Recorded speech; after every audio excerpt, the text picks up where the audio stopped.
সাবেক এবং বর্তমান ছাত্র শিবিরের নেতৃবৃন্দ, কর্মীবৃন্দ উপস্থিত আছেন এই অনুষ্ঠানে, সম্মানিত সভাপতি এবং সম্মানিত সকল অতিথিবৃন্দ, আসসালামু আলাইকুম ওয়া রাহমাতুল্লাহি ওয়া বারাকাতুহু। লাখো কোটি শুকর সেই মহান আল্লাহ রাব্বুল আলামিনের দরবারে, যিনি আমাদেরকে জীবন দিয়েছেন এবং আমাদেরকে একদিন মৃত্যুবরণ করতে হবে। সেই মহান মাবুদের দরবারে ফিরে যেতে হবে। সেই মহান আল্লাহ রাব্বুল আলামিনের দরবারে শুকর আদায় করছি।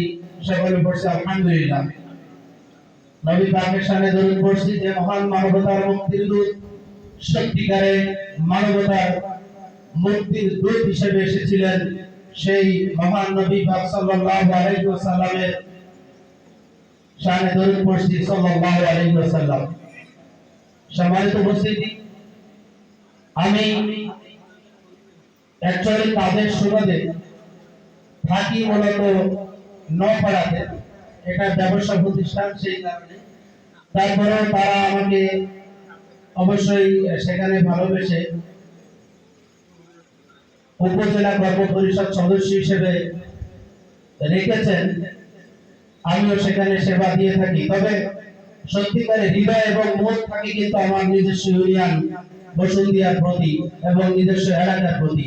এই জন্য ছোটখাটো যে সমস্ত এই অনুষ্ঠান দাওয়াত আমি আর মিস করতে চাই না। আজকেও এরকম একটি প্রোগ্রাম সেখানে হচ্ছে, কিন্তু আমি আমার হৃদয়ের টানে, অন্তরের টানে, আপনাদের ভালোবাসায় আমি কিন্তু এখানে উপস্থিত হয়েছি।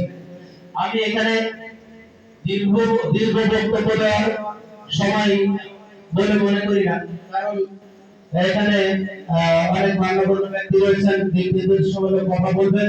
আমি শুধু একটি কথা বলতে চাই, বাংলাদেশ ইসলামী ছাত্র শিবির, তাদের দ্বারা সবকিছুই সম্ভব। তাদের ভিতরে যে স্পৃহা, যে মনোবল, সেটা দেখিয়েছে এই 5ই আগস্টে। সুতরাং আমরাও দেখেছি তাদের যে স্পিরিট।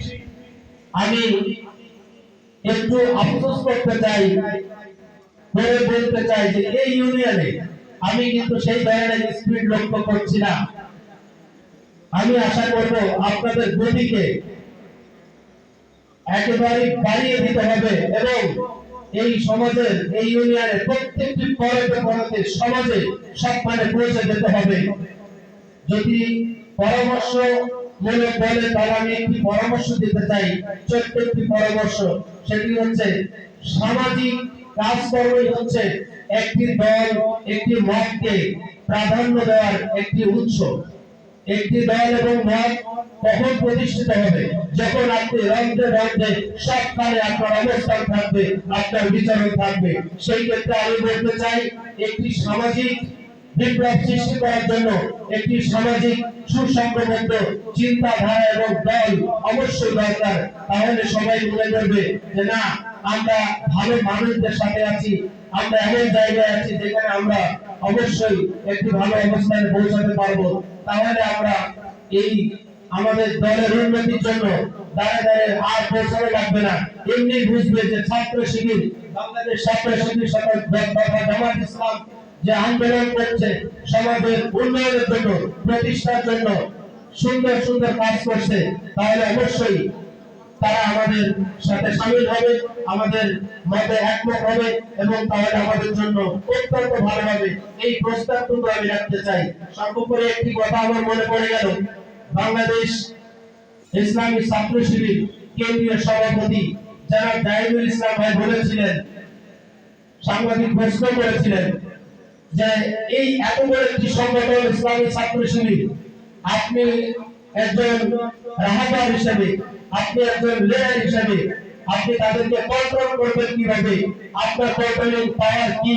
এটা এই সম্পর্কে একটু বলবেন। উনি সংক্ষেপে বলেছিলেন, দেখেন, বাংলাদেশ ইসলামী ছাত্র শিবির এই দেশে সমস্ত প্রতিষ্ঠানে, সমস্ত ঘরে ঘরে এমন ভাবে প্রতিষ্ঠিত, এমন ভাবে তারা অ্যাক্টিভ রয়েছে, এমন ভাবে তারা পারফরমেন্স করছে, তারা চেন অফ কমান্ডস যদি না মানতো তাহলে লন্ডন হয়ে যেত। অবশ্যই একটি চেন অফ কমান্ডস